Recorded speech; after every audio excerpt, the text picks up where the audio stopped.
आइए शुरुआत कर रहे हैं आज की एक बड़ी खबर के साथ, जिसके बारे में जानने का आपको इंतजार है। 12,000 करोड़ पर लेडी डॉन की नजर है। खबर यह मिल रही है, यह तस्वीर आप देख रहे हैं, शाइस्ता को पुलिस ढूंढ रही, लेकिन शाइस्ता अतीक की दौलत, संपत्ति, पैसा लेकर फरार हो गई है। खबर यह मिल रही है और पुलिस ढूंढ रही है। अगली तस्वीर दिखाइए, ये देख रहे हैं, पहली तस्वीर ये देखिए, भारी संख्या में पुलिस की तस्वीर जो आपको नजर आ रही है, ये अशरफ का ससुराल है, यानी अतीक के भाई का ससुराल है, जहां पुलिस ढूंढने पहुंची शाइस्ता को कि शाइस्ता सद्दाम के ससुराल में छिपी हो सकती है, लेकिन शाइस्ता यहां नहीं मिली। ये तस्वीर आप देख रहे हैं, यूपी पुलिस पहुंची है। न सिर्फ यहां, अगली तस्वीर दिखाइए जरा, ये आप देख रहे हैं शाइस्ता का जो मायका है, जो घर है, वो भी प्रयागराज के चकिया में है। वहां भी पुलिस पहुंची, अस्त व्यस्त सामान पड़ा हुआ था। बताया जा रहा है कि शाइस्ता पैसा लेकर भागी। अगली तस्वीर दिखाई जरा, और वहां अंदर जाकर हमारे सहयोगी जब पहुंचे तो पैसा भी पर्स में नजर आया। ये आप देख रहे हैं, 500 का नोट, पुराना 500 का नोट भी निकला। बताया ये जा रहा है कि शाइस्ता की नजर हजारों करोड़ की अतीक की संपत्ति पर है और शाइस्ता पूरी प्लानिंग के साथ कैश और ज्वेलरी लेकर भागी।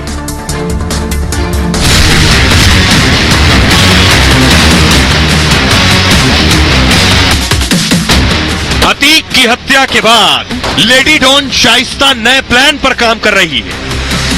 अतीक की सारी संपत्ति पर शाइस्ता की नजर है। इस वक्त शाइस्ता का पूरा फोकस पुलिस से बचने के साथ साथ अतीक की सारी संपत्ति को अपने नाम करने का है। खबर है कि डॉन की बेगम सोने, जेवर और पैसा लेकर फरार हुई है। बाहुबली अतीक के पास हजारों करोड़ की प्रॉपर्टी है और लेडी डॉन किसी भी हाल में इसे बचाने की कोशिश कर रही है। इसके लिए शाइस्ता न सिर्फ अपना लोकेशन बदल रही है, पुलिस को चकमा भी दे रही है, बल्कि अतीक की प्रॉपर्टी अपने नाम करने के लिए हर तिकड़म भिड़ा रही है।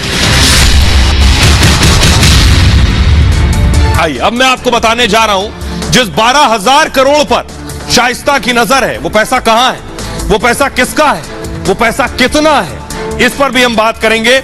लेकिन आइए सबसे पहले आपको दिखाने जा रहा हूं, कैम वन का की प्लीज, ये मैं आपको दिखाने जा रहा हूं कि कितना पैसा है।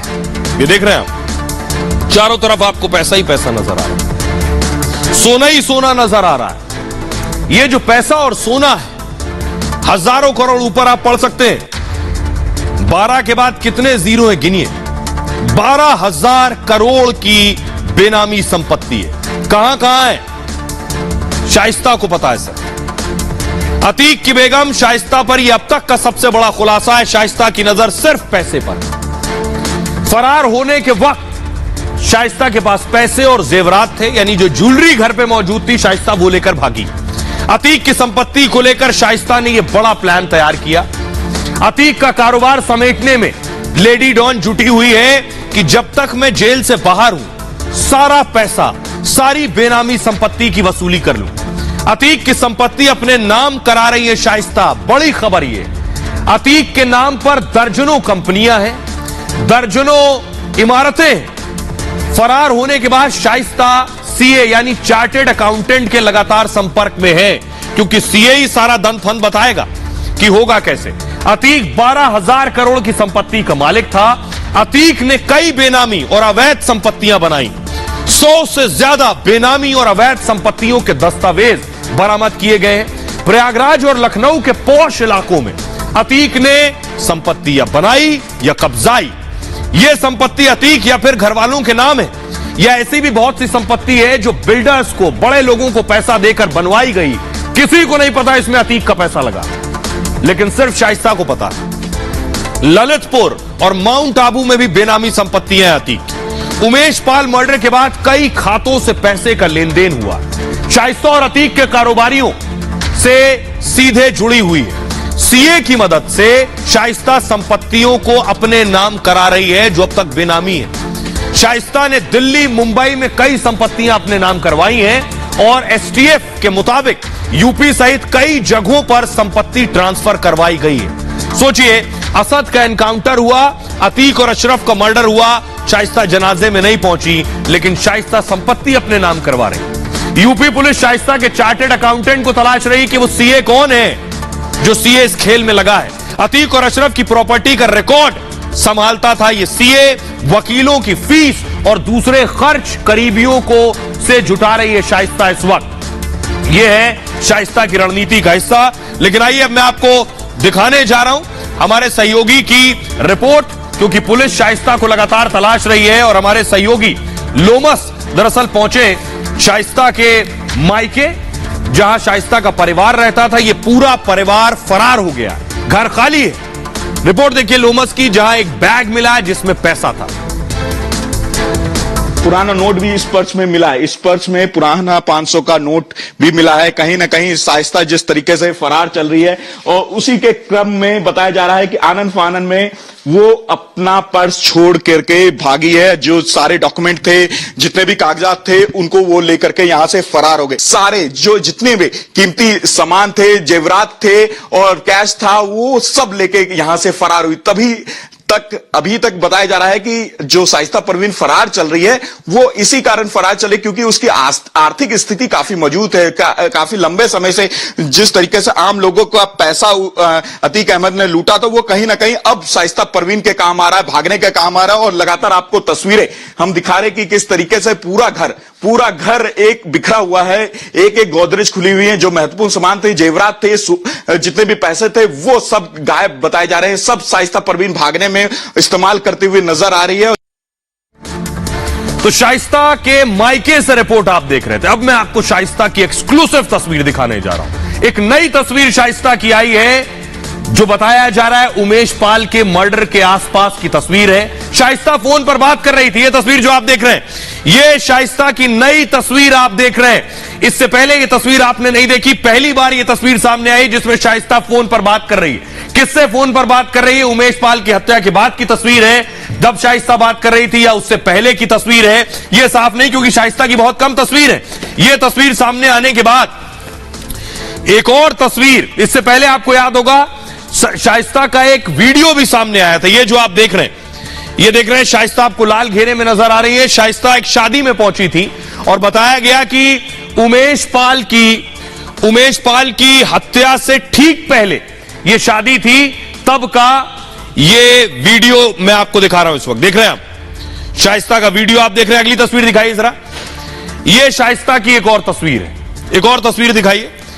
ये शाइस्ता की अगली तस्वीर है। ये जो मैं आपको दिखा रहा हूं कि आखिर शाइस्ता मिल क्यों नहीं रही, अब सवाल ये है। शाइस्ता के ना मिलने के पीछे वजह बड़ी है। पुलिस ढूंढ रही है शिद्दत से, हर शहर घूम रही है, हर राज्य जा रही है, लेकिन ना मिलने के पीछे बड़ी वजह मैं आपको बताने जा रहा हूं। क्योंकि पुलिस तो ढूंढ रही है।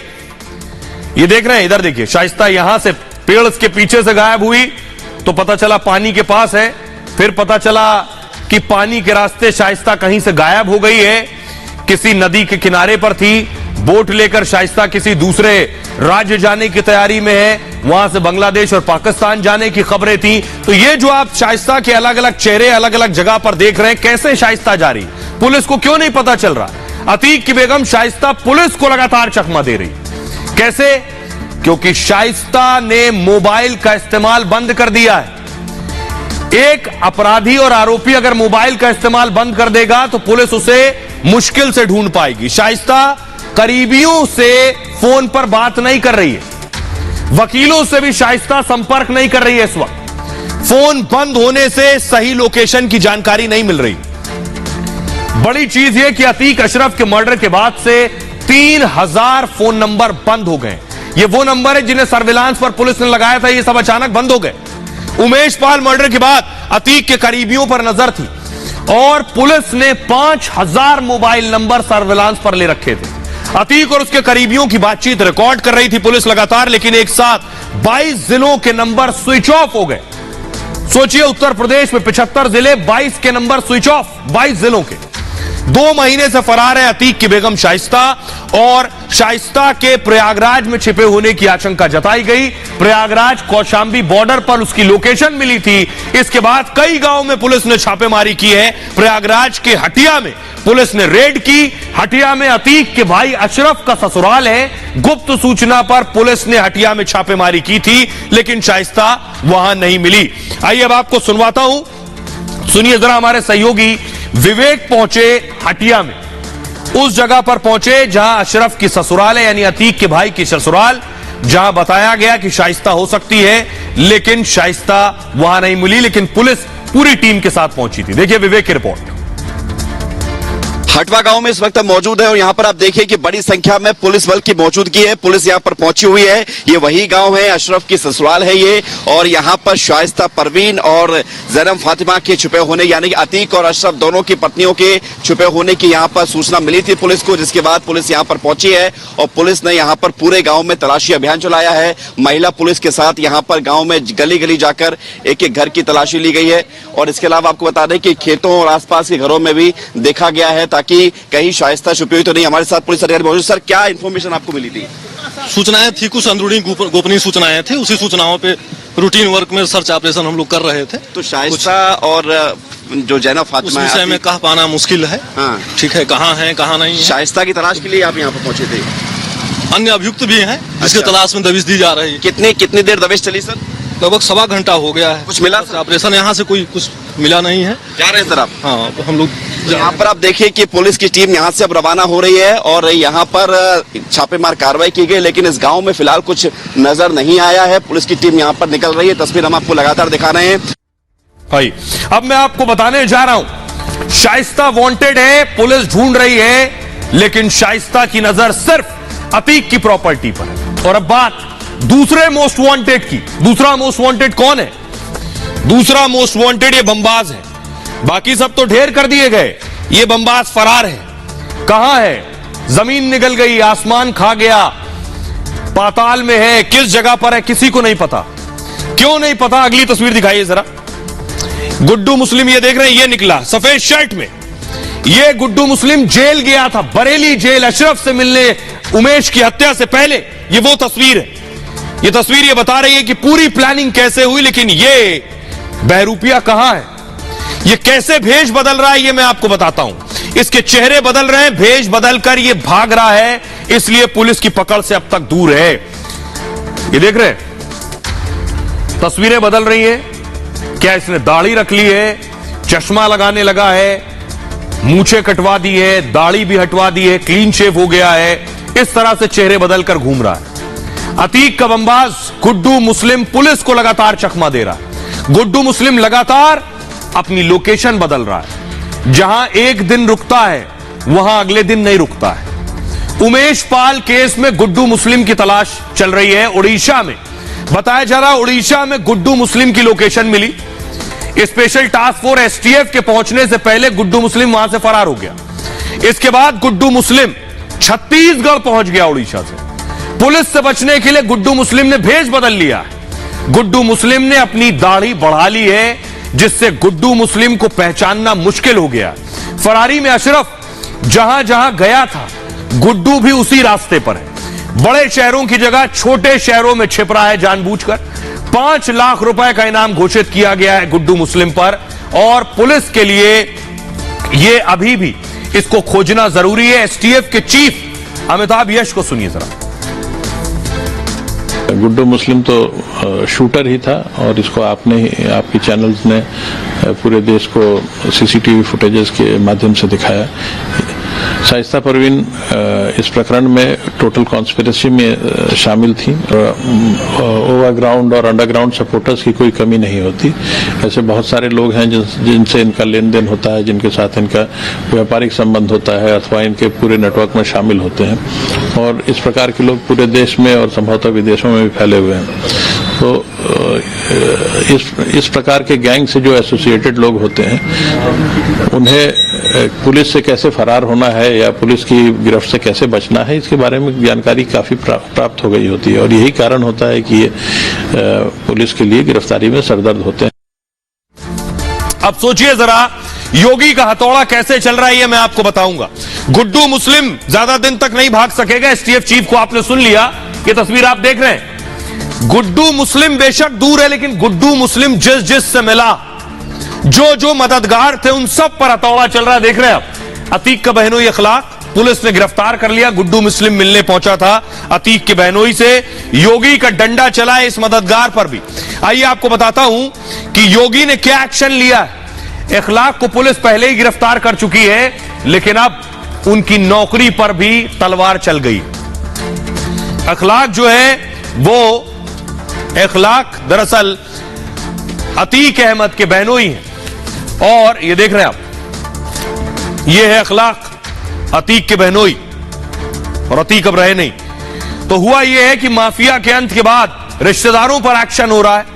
इन पर एक्शन यह हुआ है कि मदद करने वाला ये बहनोई सस्पेंड कर दिया गया, नौकरी गई, सरकारी नौकरी से अखलाक को निलंबित कर दिया गया।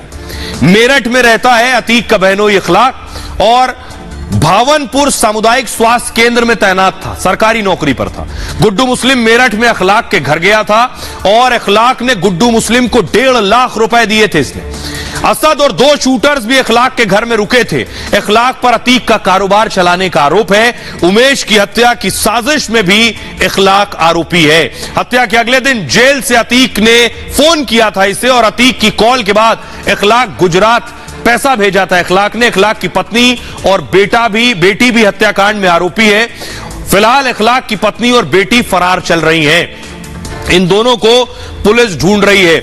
लेकिन अब मैं आपको बताऊं, जांच आगे बढ़ रही है और इस पूरी जांच आगे बढ़ने के दौरान बहुत सी नई चीजें सामने आ रही हैं जो और बड़े खुलासे कर रही हैं। उनमें से एक है जो कल तस्वीरें देखकर आप चौंक गए। यह तस्वीर जो आपने देखी कल, अतीक के कसाई खाने की तस्वीर। अब इसकी जांच चल रही है कि खून कहां से आया, छींटे कहां से आई। अगली तस्वीर दिखाइए जरा, ये आप देख रहे हैं, ये वो चाकू है। तस्वीर जो मैं आपको दिखा रहा हूं, ये है वो चाकू। और चाकू की तस्वीर के अलावा देखिए जगह जगह खून के निशान है। क्या इस चाकू का इस्तेमाल किसी को मारने के लिए किया गया?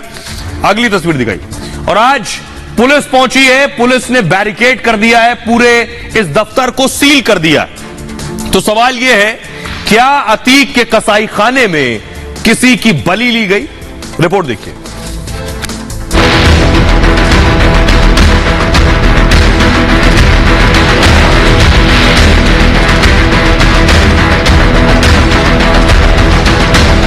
डॉन के दफ्तर में किसका खून बहाया गया? क्या डॉन के गुर्गों ने फिर किसी का कत्ल कर दिया? डॉन के ऑफिस में मिले खून के छींटे किसके हैं? डॉन के अंत के बाद अब कसाई खाने की जांच की जा रही है। खून के धब्बे, चाकू, खून से सने कपड़े। आखिर डॉन की हत्या के बाद अतीक के कसाई खाने में क्या हो रहा था? क्या शाइस्ता ने कोई तंत्र मंत्र कराया? क्या अतीक के कसाई खाने में बलि दी गई? सवाल यह है कि अतीक के क्राइम हेडक्वार्टर में किसी की हत्या तो की गई, और अगर हत्या हुई तो किसकी हत्या की गई? पुलिस अलग अलग एंगल से जांच पड़ताल को अंजाम दे रही है। एक एंगल ये भी पुलिस को लग रहा है कि हो सकता है यहाँ पर किसी की हत्या की गई हो। अब हत्या किसकी की गई है, ये एक बड़ा सवाल है। तो क्या जादू टोना हो रहा था? क्या उस जादू टोने की वजह से किसी की हत्या की गई? बहुत सी थ्योरीज हैं। एक थ्योरी यह भी है कि अतीक का जो ये कसाई खाना है, देख रहे हैं आप, लोगों को लाकर यहां मारा जाता था, पीटा जाता था। ये टॉर्चर रूम भी पहले बताया गया, लेकिन ये जो खून के निशान दिखाई दिए बताते हैं कि यहां लोगों को जान से भी मारा जाता था। अतीक के दफ्तर में खून के धब्बे मिले और सीढ़ियों से छत तक खून के ये निशान है। ये खून किसका है, ये तस्वीर अब तक साफ नहीं है, लेकिन अतीक के दफ्तर में खून पर बहुत सी अटकलें लगाई जा रही हैं। अतीक के दफ्तर में जादू टोने की आशंका है। अतीक की बेगम शाइस्ता ने क्या तंत्र साधना करवाई खुद को बचाने के लिए, परिवार को बचाने के लिए, साम्राज्य बचाने के लिए किसी की बलि दे दी गई क्या? सवाल यह है कि हत्या के बाद शव को कहीं और शिफ्ट कर दिया गया। मर्डर इस कसाई खाने में हुआ। मौके से खून से सना एक चाकू बरामद हुआ है जो मैंने आपको दिखाया। खून से सना एक दुपट्टा भी मिला है। किसका दुपट्टा है वो? आसपास के सीसीटीवी को खंगाला जा रहा है कि आखिरी बार अतीक के इस बूचड़ खाने में कौन गया था। प्रयागराज के चकिया में अतीक का यह दफ्तर है और यहीं से अतीक का पूरा काला साम्राज्य चलता था और इसी दफ्तर में उसके गुर्गे रहा करते थे। डॉन ने दफ्तर में टॉर्चर रूम बनाया हुआ था। अतीक लोगों को लाकर यहीं टॉर्चर करता था। उमेश पाल को भी इस दफ्तर में रखा गया था। उमेश पाल को बिजली के शॉक दिए गए जब उमेश पाल का अपहरण किया गया। उमेश पाल मर्डर के बाद यहां छापेमारी की पुलिस ने। छापे में पुलिस ने 74 लाख कैश बरामद किया था। 9 पिस्टल, 1 तमंचा, जिंदा कारतूस भी मिले थे इस कसाई खाने से। आइए जरा प्रयागराज के एसपी सत्येंद्र तिवारी, एसीपी प्रयागराज, क्या कह रहे हैं सुनिए। आप लोग स्वयं मौजूद हैं, मुझे नहीं लग रहा है कि आप लोगों को भी बदबू आ रही होगी। और अफवाह वाली बात अफवाह नहीं है, ये बदबू वाली बात तो मेरे समझ में नहीं आ रही है। ऐसी कोई बदबू ना हमें आ रही है, हमने जाके देख भी लिया और आप लोग भी देख रहे होंगे। आपको बदबू आ रही है क्या? कुछ नया नहीं मिला है, हमारी पुलिस एक्टिव है, हमने बैरिकेड करा दिया है। कुछ नया मिला, कुछ होगा तो हम आपको जरूर शेयर करेंगे। एक प्रक्रिया है और प्रक्रिया के तहत ही जांच हो रही है। आइए, लेकिन इसके दूसरी तरफ जो एनकाउंटर हुए, अब उनकी जांच की बारी है। जो असद का एनकाउंटर हुआ और गुलाम का एनकाउंटर हुआ, यानी साथ साथ जांच भी चल रही है। जांच आयोग इसकी जांच कर रहा है। अगली तस्वीर दिखाइए जरा। ये आप देख रहे हैं, असद और गुलाम का एनकाउंटर हुआ था इस साइट पर। ये झांसी में एनकाउंटर हुआ था 13 अप्रैल को। इस साइट पर पहुंची न्यायिक आयोग की टीम, एसआईटी की टीम। अगली तस्वीर दिखाई जरा।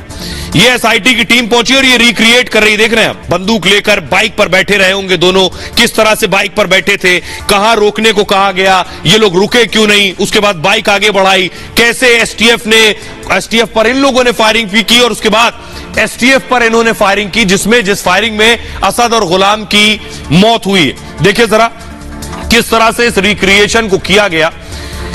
तस्वीरें आप देख रहे हैं, झांसी में असद और गुलाम के एनकाउंटर के पूरे सीन को रिक्रिएट किया। परीक्षा डैम जो झांसी में है, परीक्षा डैम के पास 12 दिन बाद एनकाउंटर की घटना पूरी दोहराई गई। कैसे हुआ था असद और गुलाम का एनकाउंटर, इसकी हर बारीकी से जांच की गई। बाइक पर 2 जवान असद और गुलाम बनकर बैठे, जैसे एनकाउंटर के वक्त हुआ था हूबहू वैसे ही एसटीएफ टीम को देखते ही असद और गुलाम हाईवे से डैम की तरफ भागे। डैम की ओर जाने वाले कच्चे रास्ते पर बाइक को ले गए। इसके बाद एसटीएफ टीम ने दोनों को डैम के पास घेर लिया। असद गुलाम कच्चे रास्ते से नीचे गिरे। खुद को घिरता देख असद गुलाम ने इसके बाद फायरिंग शुरू कर दी। एसटीएफ की टीम ने तुरंत पोजीशन ली। एनकाउंटर के दिन जैसे ही टीम तैनात हो गई, जवाबी फायरिंग में एसटीएफ ने दोनों को मार गिराया। करीब 1 घंटे तक क्राइम सीन को दोहराया गया। टीम अपने साथ 2 पुतले भी लेकर आई थी, लेकिन इसकी जरूरत नहीं पड़ी। मानवाधिकार आयोग की टीम भी घटनास्थल पर मौजूद थी। मानवाधिकार आयोग की टीम ने फायरिंग रेंज की जानकारी ली। आने जाने वाले रास्ते के साथ करीब के लोगों से पूछताछ की। इसके साथ ही गाड़ी के आने जाने की स्थिति को भी देखा गया इस पूरे रिक्रिएशन के दौरान। आइए अब मैं आपको बताने जा रहा हूं कि डॉन की हत्या कैसे हुई। यानी ये तो मैंने आपको बताया एनकाउंटर कैसे हुआ, उसको रिक्रिएट किया गया। इनकी हत्या से पहले प्लानिंग कैसे की गई, यानी अतीक और अशरफ को जो मारा गया, प्लानिंग के पीछे कैसे पता चला शूटर्स को कि इनको कैसे मारना, कौन सी बंदूक से मारना, इसके लिए बाकायदा एक पुराने मर्डर की तस्वीर देखी गई। अगली तस्वीर दिखाई, ये आप देख रहे हैं, मूसेवाला की गाड़ी जा रही है। गाड़ी से मूसेवाला जा रहा था और उसके बाद देखिए ये मूसेवाला की जीप की हालत है। इस पूरे वीडियो को अतीक और अशरफ को मारने वाले हत्यारों ने देखा है। यानी मूसेवाला का मर्डर कैसे किया गया, इस पूरे वीडियो को देखा, बहुत नजदीक से देखा, उसमें जो हथियार इस्तेमाल हुए उनके बारे में पता किया गया और उसके बाद अतीक और अशरफ का मर्डर किया गया। तो ये आप देख रहे हैं, ये है वो गाड़ी, ये गाड़ी है मूसेवाला की। अतीक अशरफ मर्डर का ये मूसेवाला कनेक्शन। इससे पहले भी मैंने आपको बताया जिस बंदूक का इस्तेमाल किया था इन्होंने, वो बंदूक मूसेवाला के मर्डर में इस्तेमाल हुई थी। तीनों शूटरों ने मूसेवाला मर्डर के वीडियो देखे, पहले कई बार मूसेवाला मर्डर के तीनों वीडियो देखे तीनों ने, और पुलिस पूछताछ में तीनों शूटर्स ने कबूल किया कि मूसेवाला मर्डर से अतीक का उन्हें आइडिया मिला। इसके बाद अतीक की हत्या का प्लान बनाया गया और शूटरों ने खुद को लॉरेंस बिश्नोई का फैन बताया। 29 मई को मूसेवाला की हत्या की गई थी, जिसके बाद दिल्ली के गैंगस्टर जितेंद्र गोगोई से भी इन्हें आइडिया मिला। पत्रकार का भेष बनाने का आइडिया गोगोई से इन्हें मिला। फिर टर्की मेड जिगाना पिस्टल से हत्या का प्लान इन्होंने बनाया और 16 सेकंड में अतीक अशरफ को 34 गोलियां मारी। अब रिपोर्ट आ गई, जो रिपोर्ट कहती है कि 34 गोलियां मारी गई है। लेकिन असद का एनकाउंटर हो चुका है, अतीक अशरफ की हत्या हो चुकी है। लेकिन इनकी खौफनाक कहानियां सामने आ रही हैं। इन्होंने जो जिंदगी में जिया है, जो बुरा दिन देखा है, ऐसे ही बहुत से लोगों के साथ इन्होंने बुरा किया भी है। यह तस्वीर देख रहे हैं, कल आपने देखी थी। असद के मोबाइल से बताया गया, यह वीडियो मिला है। असद लाल टी शर्ट में आपको दिख रहा है, एक शख्स को के कपड़े उतार के नग्न करके बुरी तरह से बेल्ट से उसे पीटा है, उसी टॉर्चर रूम में जिसकी तस्वीरें दिखाई थी। विभत्स तस्वीर है। यह तस्वीर मैं आपको दिखा रहा हूं। यह तस्वीर यह बताती है कि ये क्या करते थे। असद की आपने तस्वीर देखी, जो डॉन बनना चाहता था। लेकिन अगली तस्वीर दिखाई जरा। अतीक अशरफ का आतंक दरअसल ऐसा था कि एक शख्स सामने आए जिन्होंने एक कहानी बताई है कि अतीक अशरफ की गाड़ी उसके भाई ने सिर्फ ओवरटेक कर ली, सिर्फ ओवरटेक की थी, इस पर गोली मार दी गई, उसे उसकी हत्या कर दी गई। देखिए जरा, ओवरटेक करने पर हत्या। 1996 में प्रयागराज के सिविल लाइंस का मामला बताया जा रहा है। हुआ क्या, प्रयागराज में रहने वाले अशोक गाड़ी से जा रहे थे इसी तरह से, और इसी दौरान डॉन का भाई अशरफ भी निकला। अशोक ने गलती से अशरफ की गाड़ी ओवरटेक कर ली। ओवरटेक करने से अशरफ ने झगड़ा शुरू कर दिया।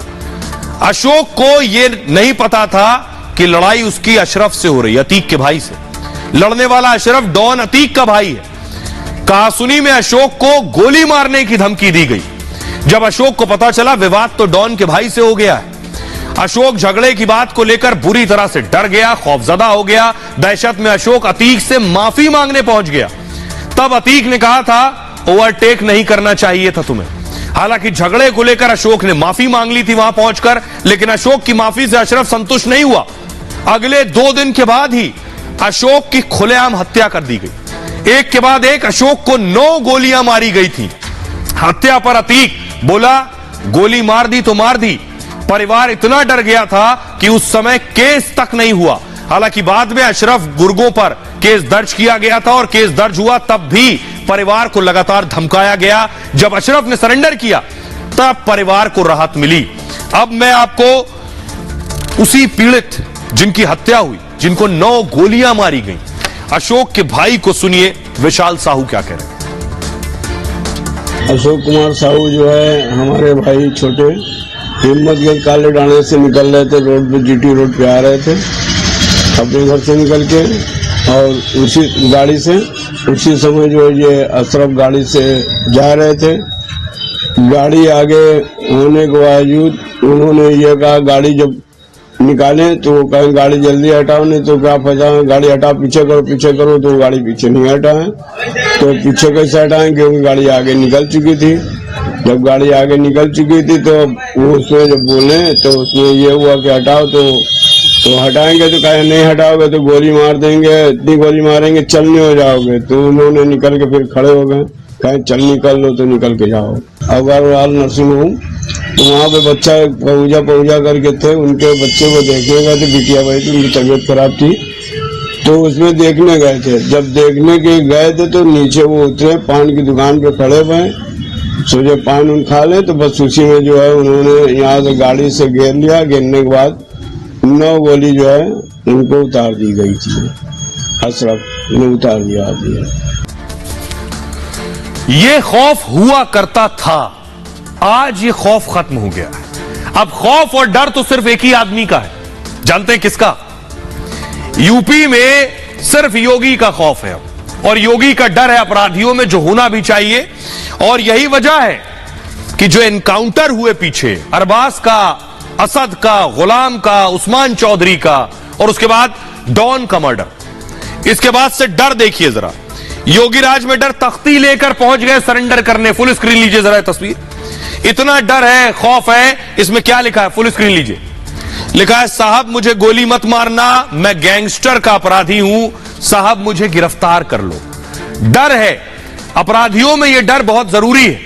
देख रहे हैं पुलिस के सामने सरेंडर करने पहुंचा है यह शख्स, इसे भी डर था एनकाउंटर का। अब अपराध छोड़ देगा, इस बात की गारंटी है। अगली तस्वीर दिखाई जरा, ये देखिए जरा। एनकाउंटर का डर था तो बुर्का पहनकर पहुंचे हैं सरेंडर करने के लिए। फुल स्क्रीन लीजिए जरा। यह सब कैसे संभव हुआ, देख रहे हैं आप। नकाब ओढ़कर थाने पहुंच गया सरेंडर करने।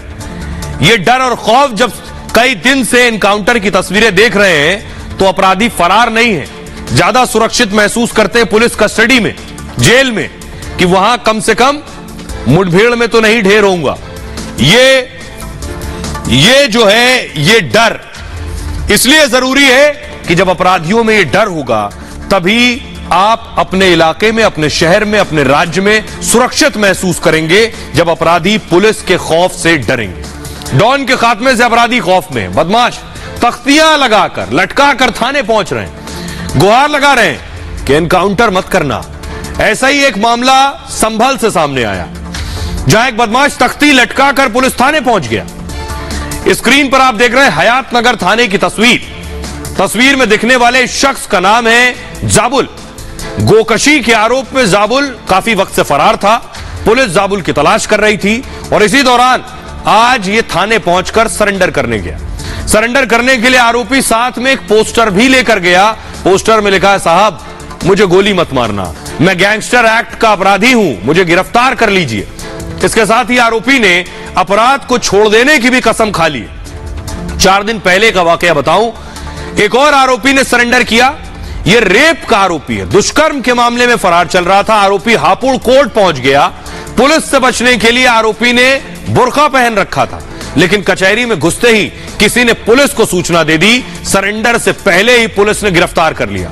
आरोपी से जब पुलिस ने पूछताछ की तब पूरे मामले का खुलासा हुआ। और योगी आदित्यनाथ भी आज यही बात कह रहे हैं कि आज तख्तियां लेकर थाने पहुंच रहे हैं। सुनिए जरा। 6 वर्ष पहले क्या स्थिति थी? एक गरीब, एक शरीफ, एक व्यापारी किसी प्रकार से इज्जत बचा करके चलता, थोड़ा मुझे जान बख्श दो, लेकिन किसी से रंगदारी वसूली नहीं करूंगा। उसके सड़क खाली कोई करने का दुस्साहस नहीं कर सकता, क्योंकि से मालूम है सड़क अगर खाली होगी तो पता नहीं कब क्या हो जाए। इसलिए अब सड़क को खाली नहीं करवाना चाहता है। अब ठेला लगा करके सब्जी बेच करके अपना जीवन निर्वाह करूंगा, लेकिन किसी से रंगदारी वसूली नहीं करूंगा। कोई माफिया अपराधी कहीं से जा रहा है तो सड़कों पे सन्नाटा छा जाता था। आज आपने देखा होगा हमने धर्म चक्र को ऐसा घुमाया है कि आज एक गरीब, एक व्यापारी, एक नौजवान, एक बेटी गौरव के साथ सिर उठा करके चलती है, लेकिन एक अपराधी और माफिया गले में पट्टी लटका करके जान की भीख मांगता हुआ दिखाई देता है। ये है योगी के राज में आपने डर और खौफ देख लिया अपराधियों में। माफियाओं को खत्म करने की रणनीति पर आगे बढ़ रहे हैं और वो दिखाई भी दे रहा है। लेकिन इसके उलट बिहार की तस्वीर मैं आपको दिखाऊंगा, जब आप चौंक जाएंगे। योगी मिटा रहे हैं और सुशासन बाबू बचा रहे हैं। ये मैं इसलिए कह रहा हूं और ये समाजवादी पार्टी पर भी लागू होता है। वो तस्वीर भी आपको दिखाऊंगा। अगली तस्वीर दिखाइए जरा। उत्तर प्रदेश में ये एनकाउंटर हुआ, उमेश पाल को मारने वालों का खात्मा हो गया। अगली तस्वीर दिखाइए। लेकिन नीतीश कुमार एक उम्र कैद की सजा याफ्ता कैदी के बेटे की सगाई में पहुंचे। देख रहे हैं आप, ये नीतीश कुमार नजर आ रहे हैं। नीतीश कुमार आनंद मोहन के बेटे की सगाई में गए। कौन है आनंद मोहन, मैं आपको बताऊंगा। उम्र कैद की सजा हुई थी, हत्या के आरोपी आनंद मोहन, उनके बेटे की सगाई में नीतीश कुमार जा रहे हैं। यही फर्क है। अगली तस्वीर दिखाइए जरा। ये देख रहे हैं, डिप्टी सीएम भी मौजूद है। जब डिप्टी सीएम और सीएम किसी उस शख्स के बेटे की सगाई में पहुंचेंगे जो दरअसल हत्या का आरोपी है, उम्र कैद की हत्या का दोषी है, उम्र कैद की सजा काट रहा है और उसकी सजा भी कम कर दी गई, तो सोचिए क्या संदेश जाएगा लोगों को। बस नीतीश योगी से यही नहीं सीख पा रहे। देखिए अब मैं आपको बताता हूं। ये 2 तस्वीरें आपके सामने। वो जो तस्वीर आप नीचे देख रहे हैं उसमें आपको नीतीश कुमार नजर आ रहे हैं। उनके ठीक बगल में आनंद मोहन, जिन्हें उम्र कैद की सजा हुई, हत्या में दोषी है, बेटे की सगाई में गए। अब जरा नीतीश को यह देखना चाहिए, माफिया को मिट्टी में मिला रहे हैं योगी। उमेश पाल मर्डर के बाद एक्शन लिया। अतीक का बेटा असद एनकाउंटर में ढेर हो गया। अतीक का गुर्गा गुलाम भी मुठभेड़ में ढेर हो गया। अब दूसरी तस्वीर देखिए जरा। आनंद मोहन के बेटे की सगाई में पहुंच गए नीतीश कुमार। सगाई में डिप्टी सीएम तेजस्वी यादव भी मौजूद रहे। आनंद मोहन को उम्र कैद की सजा हुई। बिहार के बड़े बाहुबलियों में गिनती आनंद मोहन की।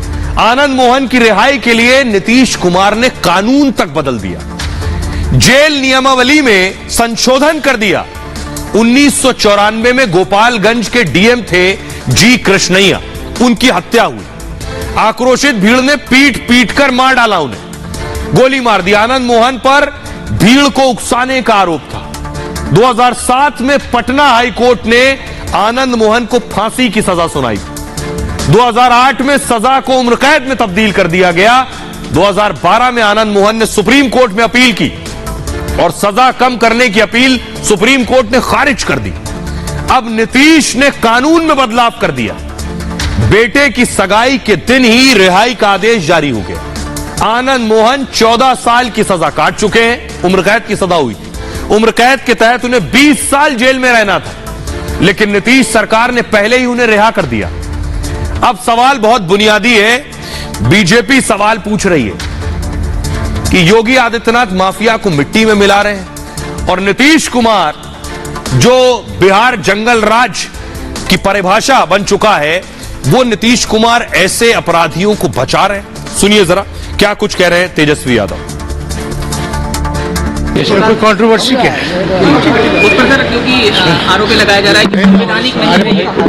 अपना सजा जो है उन्होंने काटा है, जो लीगल तरीका है, कानूनी तरीका है, उससे वो लिया हो अपने सजा काट के। सुशील मोदी जी तो मांग कर रहे थे कि छोड़ दीजिए, छोड़ दीजिए।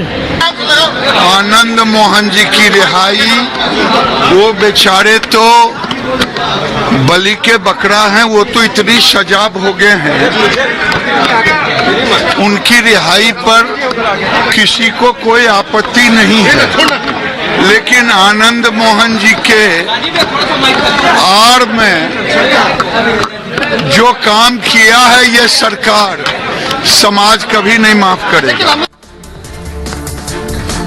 अब मैं आपको सुनवाने जा रहा हूं उस डीएम की पत्नी को। सुनिए उसके दिल पर क्या बीत रही होगी, जिसके पति की हत्या में दोषी थे आनंद मोहन, जिसके पति की हत्या में आनंद मोहन को उम्र कैद की सजा हुई।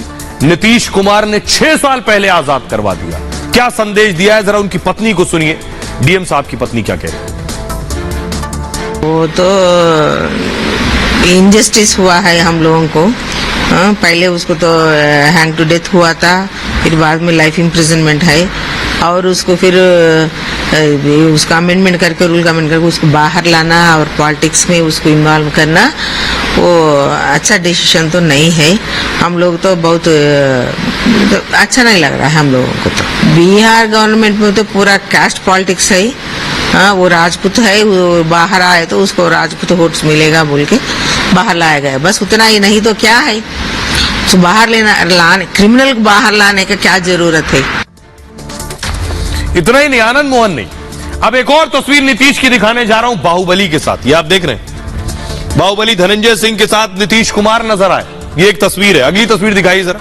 नीतीश कुमार अकेले नहीं, शिवपाल भी मौजूद थे। शिवपाल भी धनंजय से कान में बात कर रहे थे। क्या आपने योगी की कोई तस्वीर देखी है किसी माफिया के साथ, किसी डॉन के साथ, किसी बाहुबली के साथ ऐसे बात करते हुए? देखिए जरा। बाहुबली के साथ फर्क साफ है। सपा ने धनंजय सिंह को माफिया के साथ समाजवादी पार्टी के शिवपाल यादव नजर आए। धनंजय को लेकर सीएम योगी पर सवाल उठाए। कहा था योगी ने धनंजय को मिट्टी में मिलाया क्या? वही धनंजय अब सपा नेताओं के साथ दिख रहे हैं। धनंजय की शिवपाल यादव के साथ करीबी नजर आई।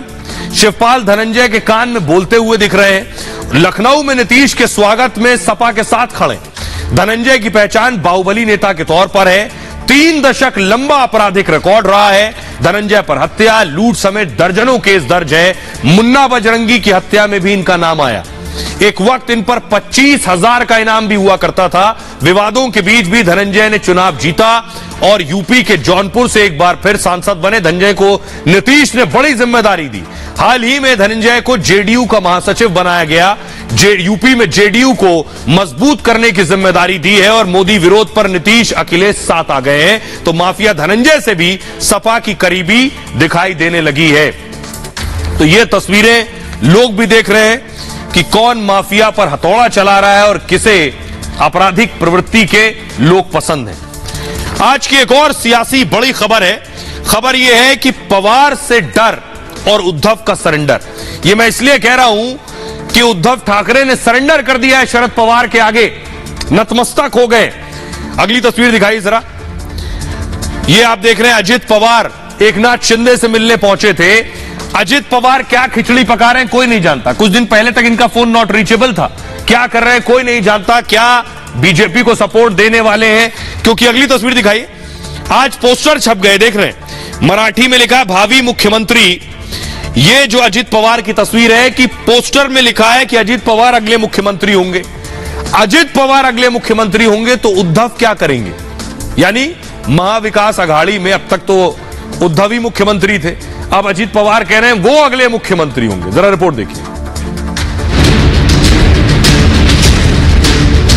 महाराष्ट्र की सियासत में पावर और पवार की उथल पुथल मची है।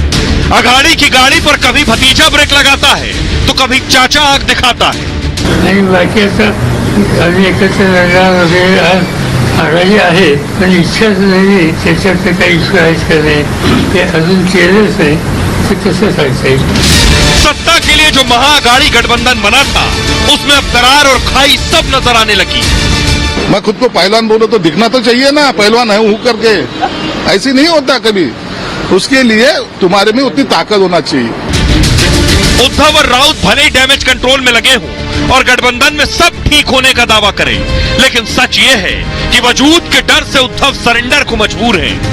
वो कहते हैं ना, उसी का दम है इस जमाने में जो इधर का दिखता रहे और उधर का हो जाए। और आइए अब आपको बताते हैं उद्धव ठाकरे कैसे पूरी तरह से शरद पवार के शरण में चले गए हैं, पूरी तरह से सरेंडर कर दिया उन्होंने। देखिए जरा, पवार शरणम गच्छामि, ये आप देख रहे हैं। ग्रिड हटाइए प्लीज। क्या हुआ है, शरद पवार ने क्या किया है? ग्रिड हटाइए प्लीज। उद्धव पवार के सामने संपूर्ण समर्पण को तैयार है। वो पवार की पार्टी की हर शर्त मानने को राजी, यानी उद्धव फिलहाल हर समझौते को तैयार है। अघाड़ी चुनाव जीता तो सीएम की दावेदारी छोड़ने को तैयार है। बड़ी इंपॉर्टेंट बात है। वो कह रहे हैं अगर अघाड़ी चुनाव जीत गया तो यह भी सरेंडर है कि वो सीएम नहीं बनेंगे। एनसीपी को सीएम पद देने के लिए भी तैयार है, क्योंकि सब कुछ चला गया, कुर्सी चली गई, पार्टी चली गई, चुनाव चिन्ह चला गया। अब चाहते हैं कुछ वापस मिल जाए तो सीएम पद भी ले लो, चाहे भले उनकी पार्टी महाराष्ट्र में ज्यादा सीटें जीते।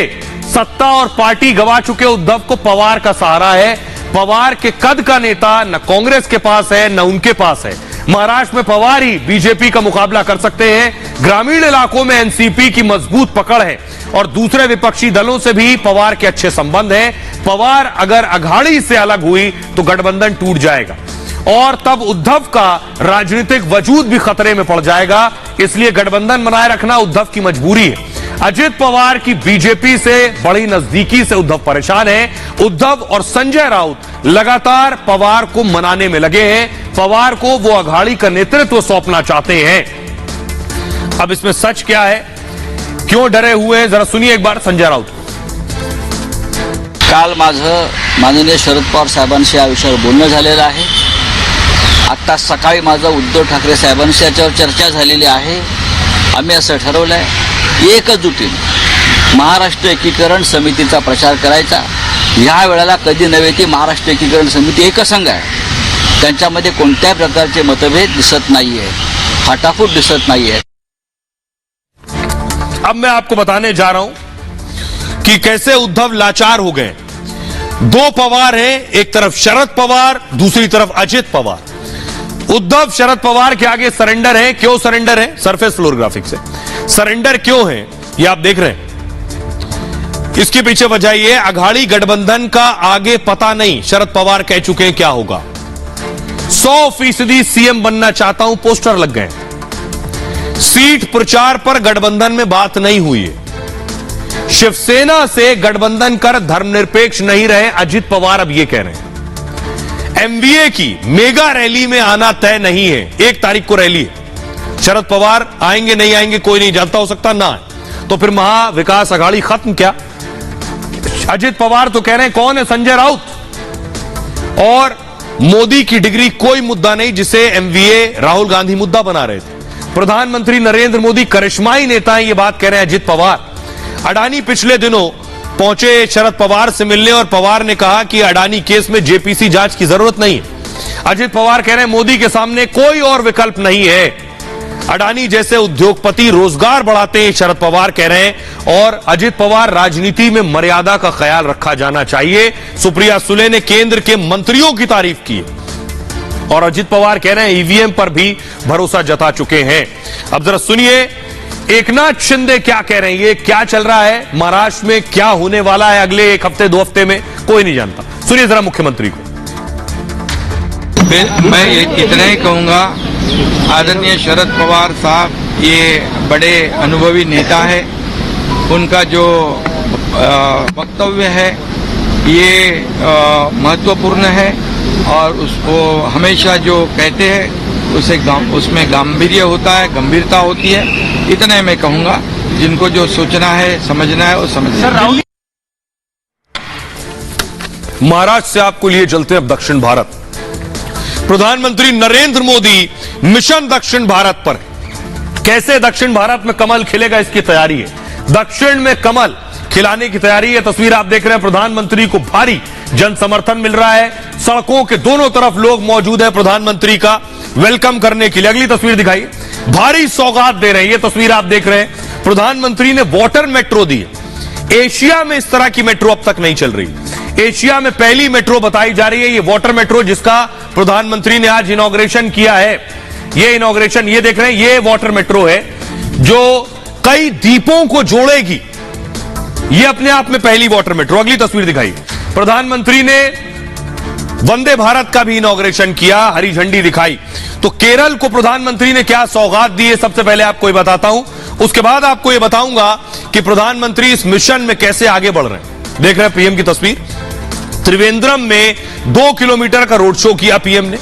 लुंगी, कुर्ता और गमछा में रोड शो किया पीएम ने। रोड शो के दौरान लाखों की भीड़ थी, सबका हाथ हिलाकर अभिवादन किया पीएम ने। प्रधानमंत्री मोदी को 2 दिन में यह दूसरा रोड शो था। सोमवार को कोच्चि में रोड शो किया था और तब भी लाखों लोग उन्हें देखने के लिए पहुंचे थे। 2 दिन के दौरे पर कई सौगातें दी हैं केरल को। केरल को 3200 करोड़ की सौगात दी है। केरल को मिला देश का पहला water metro. Vande Bharat express को भी हरी झंडी दिखाई उन्होंने। डिजिटल साइंस पार्क समेत कई और तोहफे पीएम मोदी ने दिए हैं। आइए जरा प्रधानमंत्री नरेंद्र मोदी ने केरला पहुंचकर क्या कुछ कहा सुनिए, उसके बाद आपको बताऊंगा क्या पीएम दक्षिण भारत से चुनाव भी लड़ने वाले हैं। केरला के पास देश और दुनिया को देने के लिए बहुत कुछ है। यहां कल्चर है, क्विजीन है और बेहतर क्लाइमेट है और इसमें ही समृद्धि का सूत्र जुड़ा हुआ है।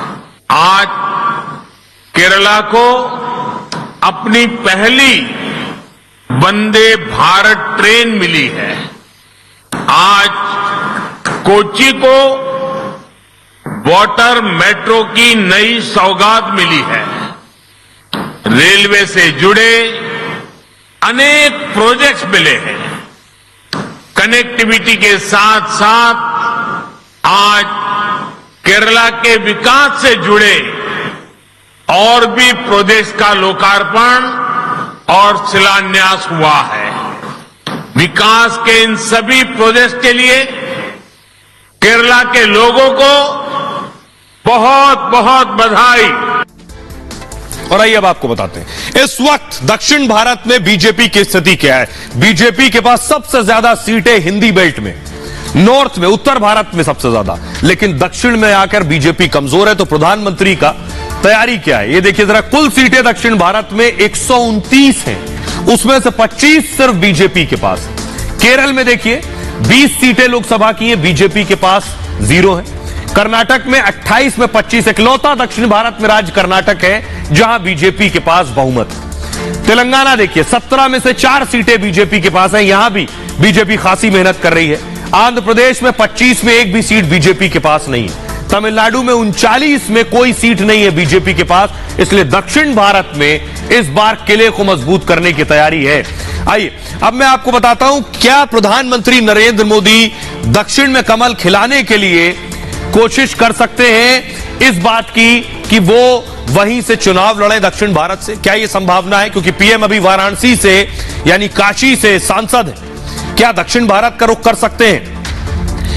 क्या यह प्रधानमंत्री मोदी का मास्टर स्ट्रोक माना जाएगा? तमिलनाडु के रामेश्वरम से लड़ने की चर्चा है। तमिलनाडु में कोई सीट नहीं बीजेपी के पास, 39 सीटें हैं कुल लोकसभा की। 2019 में पार्टी ने यहां जबरदस्त प्रदर्शन किया जरूर था, वोट परसेंटेज में बेहतर स्थिति थी। 2014 में तीसरे से 2019 में दूसरे नंबर पर आई थी। फिलहाल यहां मुस्लिम यूनियन लीग का कब्जा है और पीएम यहां से लड़ते हैं तो बीजेपी को फायदा होगा अगर रामेश्वरम से लड़ते हैं।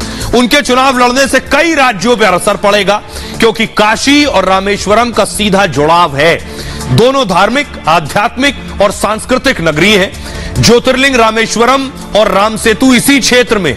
मोदी बार बार तमिल महाकवि का जिक्र करते हैं और महाकवि सुब्रमण्यम भारती को हमेशा याद करते हैं अपने विचारों में, अपने संबोधन में। मोदी ने काशी में तमिल संगम की शुरुआत की है और काशी तेलुगु संगम अगले हफ्ते शुरू होने जा रहा है। तमिलनाडु में विकास योजनाओं पर भी जोर दिया है पीएम ने। मुद्रा लोन, फसल बीमा योजना पर भी प्रभावी रहे। इन जगहों पर राष्ट्रीय राजमार्ग और रेल नेटवर्क का भी यहां विस्तार किया है पीएम ने।